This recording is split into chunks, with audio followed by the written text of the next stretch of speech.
नमस्कार दोस्तों। आज मेरे मन में आया कि मैं कुछ खेसारी लाल यादव के लिए बोलूं। हम बहुत अच्छे दोस्त नहीं हैं, हमारी मुलाकात भी बहुत कम होती है, लेकिन हाँ, जब भी मुलाकात होती है वो शख्स पैर छूता है और मैं गले लगाता हूं। सम्मान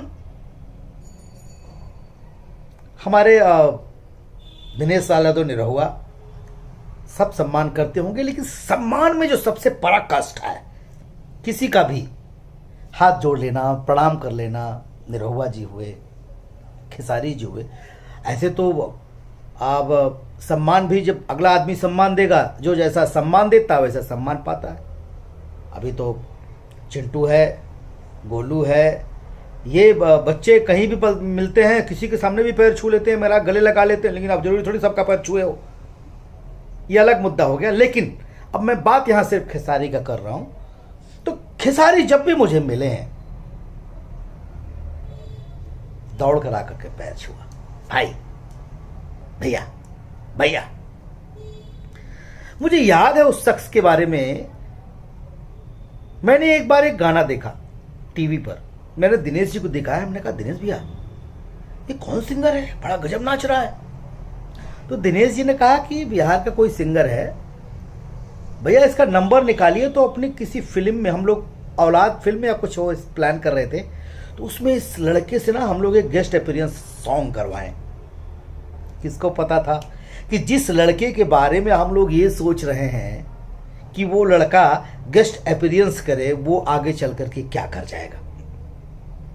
तभी मुझे पता चला कि नहीं, हाँ, मनोज तिवारी जी के यहां उनके बंगले पर मैं बैठा था, तभी विकास वीरप्पन के साथ खेसारी जी आए और मुझे देखते ही, अरे भैया प्रणाम, आप लोग तो भोजपुरी के धरोहर बानी और ये वो।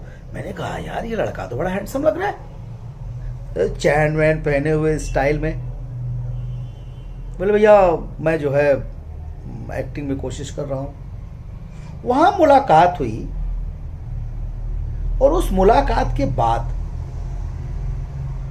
आलोक जी ने साइन किया और आलोक जी ने उन्हें अपनी फिल्म साजन चले ससुराल, साजन चले ससुराल का जब मैंने पोस्टर देखा और ट्रेलर देखा, तो मैंने रवि दुबे, जो दीपू एक सिंगर है, वो मेरा छोटा भाई है, वो खेसारी जी के अच्छे दोस्त हैं, मैंने उनसे नंबर मांगा। मैंने कहा कि मुझे खेसारी का नंबर दीजिए, मुझे बात करना है। मैंने खेसारी को फ़ोन किया, मैंने कहा बॉस मैं मनोज टाइगर बोल रहा हूँ। हाँ भैया प्रणाम। मैंने कहा यार बड़ा बेहतर फ्यूचर है आपका, कमाल का जो है आप परफॉर्मेंस दिए और बहुत गजब फ्यूचर है। पता है ऐसा कॉन्फिडेंस के साथ शायद ही कोई जवाब दे पाए। बंदे ने मुझे क्या जवाब दिया फ़ोन पे, बस ऐसे आसिर बात बनाए रही, एक दिन अमिताभ बच्चन बन के दिखा दे। देखिए अमिताभ बच्चन जो भी हैं वो अलग बात है, पर कॉन्फिडेंस देखिए, हिम्मत देखिए। मैंने कहा बाप रे बाप, वो तो मेरे मन में आया कहीं लड़का ओवर कॉन्फिडेंट तो नहीं है। लेकिन खेसारी लाल यादव कहते हैं कि मेरी आवाज़ अच्छी नहीं है, मैं सिंगर हूं, मेरी बॉडी नहीं थी, मैंने बॉडी बनाई। आज वो बंदा जहां भी है अपने मेहनत के बल पर है, किसी का योगदान नहीं उसके करियर में। अगर कोई कहता है कि खेसारी लाल यादव के करियर को बनाने में किसी ने मेहनत की है, नहीं, वो जहां भी है बंदा अपनी मेहनत के बल पे। और मैं ये बात चापलूसी में नहीं कर रहा हूं, मनोज टाइगर कभी घंटा किसी की चापलूसी नहीं करता। खेसारी लाल यादव से आप लोग पूछ लीजिएगा, मैं खेसारी लाल यादव को भी फोन भी नहीं करता हूं।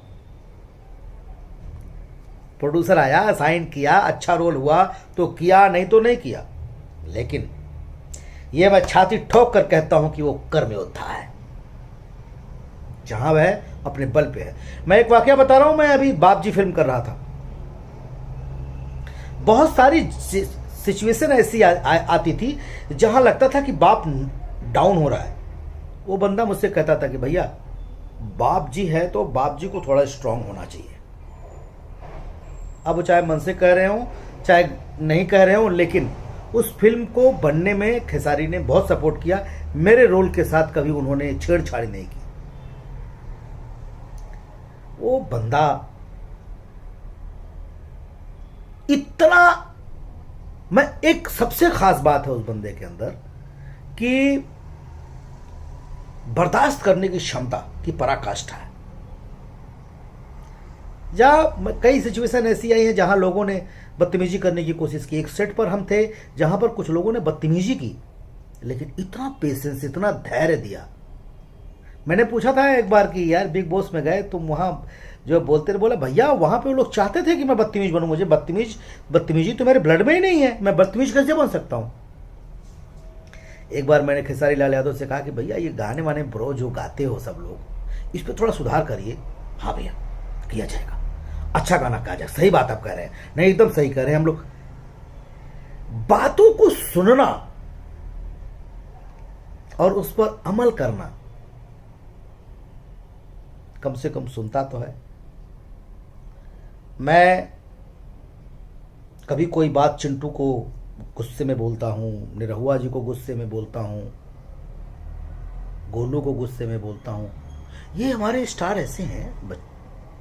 मेरा छोटा भाई निरहुआ, मैं तो मेरे छोटा भाई है, गोलू मेरा बच्चा है, चिंटू बच्चा है, पर ना इन लोगों के अंदर वो पेशेंस है। ये लोग ना किसी चीज को सार्थकता सुनते हैं। उनको पता है कि ये मनोज टाइगर जो है दिल से कुछ नहीं बोलता। बुरा लगा बोला। मैं खेसारी के लिए भी मैं उनकी कई बातों पर उनका विरोध भी किया हूं, उनके मुंह पे बोला हूं, लेकिन जो बोल रहा होता मुंह पे बोलता हूं। लेकिन मैं एक बात कहता हूं, उस बंदे ने अपनी एक जगह बनाई। मैं भी उस बंदे का, जिसे उन्होंने कहा कि मेरी आवाज अच्छी नहीं। अरे यार किसने कहा आवाज अच्छी नहीं? मुझे पता नहीं क्यों अच्छा लगता है गाना। मुझे तो अच्छा लगता है, और जब मुझे अच्छा लगता है दर्शकों को अच्छा लगता होगा, इसीलिए लोग प्यार करते हैं। तो खेसारी बाबू कर्म करो, मेहनत करो, बिला वजह फालतू चीजों में पड़ने की जरूरत नहीं है। दर्शकों का प्यार, दर्शकों का मोहब्बत आपके साथ है, अच्छे से करो। और हाँ, आपने कहा ना भोजपुरी ने आपको बहुत कुछ दिया, और आपने कहा मदन राय, गोपाल राय, विष्णु ओझा, शारदा सिन्हा दीदी, अपने भरत शर्मा जी, भिखारी ठाकुर, महेंद्र मिसिर, कल्पना जी, मनोज तिवारी भैया। मुझे बहुत अच्छा लगा आपने मनोज तिवारी जी का नाम लिया। मैंने तो भोजपुरी का गाना, मैं तो भोजपुरिया हूं नहीं, मैंने शुरू किया मनोज तिवारी के गानों से सुनना। इसमें दो राय नहीं कि पवन की आवाज में खुदा की आवाज है। मैं बहुत बड़ा फैन हूं आवाज का। खैर उसमें नहीं जाना है। लेकिन खेसारी बाबू, अब आपको दर्शकों ने और भगवान ने एक पोस्ट पर बिठा दिया है, एक जगह बिठा दिया है। ब्रांड हो, परिवर्तन ला सकते हैं, ताकि एक दिन मंच पर खड़े होकर के विष्णु ओझा से लेकर के जितने लोगों का आपने नाम लिया, वो आपको थैंक्स बोले और आपके कंधे पर हाथ रख कर कहेंगे बेटा भोजपुरी का माटी अदा कर दिया। और मैं दावे के साथ कहता हूं, यह आप कर सकते हो खेसारी, आप कर सकते हो और आप करोगे। दर्शकों का प्यार आपके साथ है। कहना तो बहुत कुछ है, दूसरे वीडियो में कहा जाएगा। आज मन बड़ा गदगद है आपके ऊपर, बड़ा खुश हूं। लव यू मेरी जान।